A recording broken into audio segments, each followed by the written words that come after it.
Listen to how some Russian newspapers are talking about President Trump now.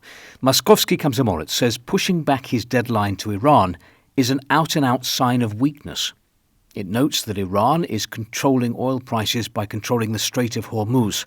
There, Tehran has got Trump by the golf balls.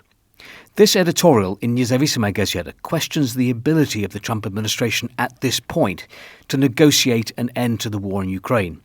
The problem is that people believe less and less what Trump says. The image of peacemaker is crumbling. The political prospects, not even of Trump himself, but of his associates and allies, appear vague. In other words, now the guarantors of any peace between Russia and Ukraine would be that part of the American political elite that is likely to lose power in the foreseeable future. And the opposing side of the elite often starts its journey by revising the foreign policy decisions and achievements of its rival. So has Moscow given up on Donald Trump? Well, perhaps it's too early to conclude that. And certainly the Russians are loving President Trump's very public disillusionment with NATO. The headline in the Russian government paper, Rossiyskaya Gazeta, this morning, "Alliance on the brink. Ruta flies to Trump to save NATO." But judging by this article, Moscow doesn't really believe President Trump would or could pull America out of the NATO alliance. A more realistic scenario is America reducing its level of participation in NATO. For the Europeans, this will be painful, but not fatal. Even if Washington withdraws tens of thousands of its troops from Europe, they will be replaced by soldiers from European countries, which are gradually returning to the idea of conscription. This opinion piece in Nezavisima Gazeta points out that although Washington's withdrawal from the NATO alliance seems unrealistic, the collapse of the Warsaw Pact and the USSR proved that in politics nothing is impossible.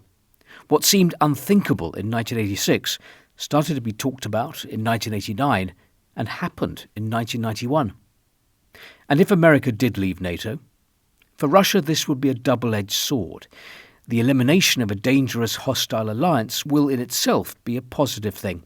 Russia will also face a more disunited West, which opens a huge window of opportunity. But the collapse of NATO means EU countries creating their own bloc that requires their militarization.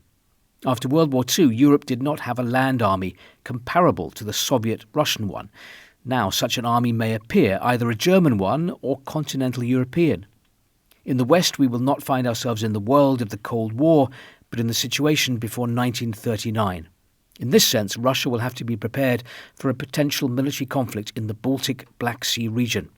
Moskovsky Komsomolets reports that in Novorossiysk, Ukrainian army drones targeted Russia's oil infrastructure.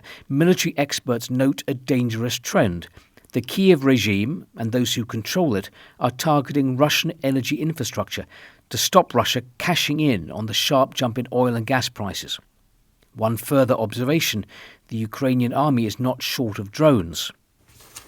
Komsomolskaya Pravda goes retro today, reprinting its edition from the 13th of April 1961, the day after Yuri Gagarin became the first man in space. And back down to earth with the Komsomolskaya Pravda jokes section, which reflects current attempts by the authorities to slow the internet and censor it. I'm not scared anymore that an asteroid will hit the Earth. After all, we have Roskomnadzor, the Russian telecommunications regulator, that will slow it down. So it won't crash to Earth, it'll just quietly come to a standstill. And what about the new state-backed messenger Max, of which many Russians are suspicious? I only have one messenger that works: fax.